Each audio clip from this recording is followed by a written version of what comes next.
명석이와 함께 명석해지는 시간. 2023년 마지막 명석한 알고리즘을 하러 제가 오늘은 조금 일찍 들어왔습니다.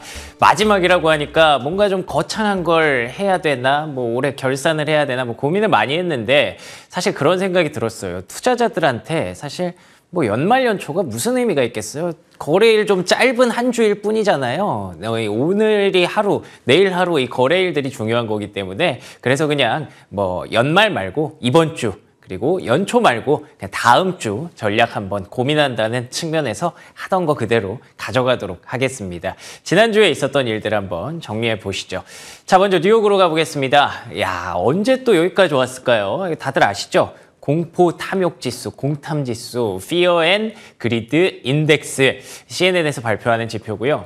보시는 것처럼 익스트림 그리드, 극도의 탐욕 구간까지 어느새 들어와 있습니다. 항상 여기 들어오면 조정이 좀 나오거든요. 그렇기 때문에 우리가 좀 걱정하는 그런 지표라고 하는데, 근데 지금 과연 걱정할 상황인지를 한번 얘기를 해보도록 하겠습니다. 아무래도 이게 좀 컸잖아요. PCE 물가 데이터 지난주 금요일에 발표가 됐었고, 우리나라 시간으로는 우리가 주말에 확인을 할 수 있었는데 드디어 전년 동월 대비 2.6% 상승이라는 그 연준이 계속 말했던 2% 상승률, 물가 상승률을 우리는 유지하려고 노력할 것이다 라고 했던 그 자리에 들어왔습니다. 물론 연준은 그 안에서 또 코어 CPI 봐야 된다 이런 얘기를 하겠습니다만 어쨌든 이 정도면 모든 그 연준이 했던 얘기들이 내년 1분기 안에는 퍼즐이 맞춰질 것이다. 물가에 한해서는 그렇다는 기대감이 시장에 계속 녹아들었고요. 연휴가 지나고 나서도 이 흐름이 계속 이어지고 있기 때문에 결국에는 간밤에도 뉴욕 증시가 상승했다.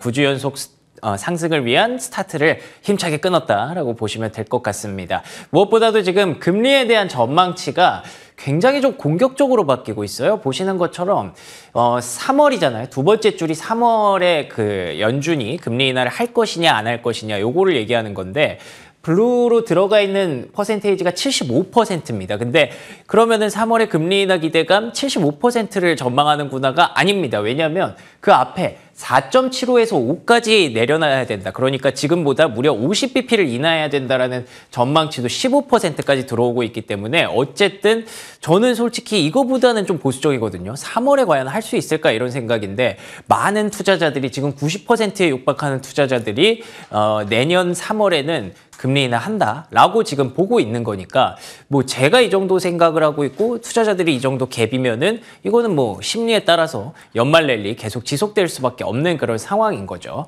그래도 혹시나 하는 마음에 악재는 없을까 하다가 요즘 이런 얘기 많이 하더라고요. 그러니까 지정학적 리스크가 최근에 시장에 계속 좀 상존하고 있기 때문에 이게 언제 문제를 일으킬지 모른다라고는 하는데 지금 드론 공격하고 홍해에 흑해에 별의별 얘기 다 나오고 있는데도 불구하고 유가가 상당히 막혀 있는 느낌이죠. 이게 꾸준히 말씀드렸던 것처럼 미국이 지금 너무나도 강력하게 유가 방어에 대한 의지를 보여주고 있기 때문이라고 해석할 수밖에 없습니다. 내년 대선이라는 큰 이벤트를 앞두고 물가 상승을 억제하고자 하는 미국의 노력이 계속해서 이어진다면 지금 딱히 걱정할 게 없어 보이는 그런 국면인 거죠. 물가가 이렇게 제한된다면 우리는 당연히 이제는 슬슬 그러면은 돈을 좀 써도 되겠네라는 생각을 하게 되는 겁니다. 소비 심리도 계속해서 좀 살아나고 있어요. 물가도 떨어지고 금리도 내년에 떨어질 것 같고 그리고 유가도 막 올라간다고 해도 뭔가 상당히 제한될 것 같고 그러면 이제 소비 심리가 굳이 죽을 이유가 없는 거죠. 그래서 연준이 얘기하는 침체 없는 물가 하락. 이게 진짜 되게 이상한 거잖아요. 말이 안 되는 거잖아요. 나는 가만히 있는데 살을 빼고 싶어. 이런 건데 근데 이게 되는 것 같이 이렇게 보여지는 그런 흐름이 나타나고 있습니다. 소비 심리가 살아나면 자연스럽게 경기 연착륙, 앞서 말씀드렸던 물가는 떨어지고 경기는 계속 견조하게 유지되는 그런 모습이 나타나고 있는 거죠. 이게 애틀랜타 연은에서 발표하는 그 GDP 전망치인데 다음 분기 GDP로 지금 2%대가 유지가 되고 있어요. 사실 고금리에 따라서 이거 1%대도 힘들다라는 얘기까지 나오면서 쭉 내려앉았었거든요. 근데 그 이후에 의외로 이거 골디락스 되겠네 하면서 계속 올라가고 있고 지금 2% 위쪽에서 움직이고 있는 걸 보면 경기 연착륙도 꿈은 아닐 거다라는 전망이 나오는 이유인 거죠. 하지만 뭐 오르기만 하는 주식시장이 있겠습니까? 지금 8주 연속 상승하고 9주 연속 상승할 것 같으니까 괜히 불안하고 앞서 보셨던 그 공포와 탐욕 지수에서 극도의 탐욕 구간으로 가니까 뭔가 좀 조정이 있을 것 같고 그렇잖아요. 근데 지금 상황들을 쭉 봐도 나쁠 게 없어요. 그렇다는 측면에서 분명히 지난 역사적인 상황에서 2019년의 사례를 봤을 때 이렇게 분명히 덜컹거림은 있었거든요. 그렇기 때문에 덜컹거림은 분명히 올 건데 그래도 한 내년 2월까지는 어느 정도 좀 긍정적인 모습을 보일 가능성이 높기 때문에 물론 역사가 다 맞는 건 아닙니다. 이번만큼은 또 다른 변수가 일어날 수 있는 건데 그래도 좀 덜컹거림이 있어도 그때그때 이제 좀 조정받는 종목들을 뭐 큰 이유가 없다면 엄청나게 크리티컬한 악재가 없다면 좀 주워 담아야 되는 그런 구간으로 현재 시점에서는 보고 있고요. 조금 더 빨리 그리고 조금 더 멀리 가고 싶다면 미국만 좋아서는 안 되거든요. 그 침체 없는 물가 하락이 미국만 일어나는 거는 조금 아쉽기 때문에 다른 나라 신흥국들이 도와줘야 되는데 역시나 신흥국 대장 중국이 좀 해줘야 되지 않을까 싶어요. 근데 아직까지는 솔직히 불투명한 게 사실이고 뭐 철광석 수입이 조금씩 늘어나고 있다고 하고 최근에 구리 가격도 어느 정도 꿈틀꿈틀 되고 있다고 하는데 이 흐름들을 잘 유지해서 신흥국과 선진국이 함께 올라가는 그런 골디락스 장세가 나오기를 기대를 현재 하고 있는 상황입니다. 자, 이런 인사이트를 가지고 한국으로 한번 가보시죠.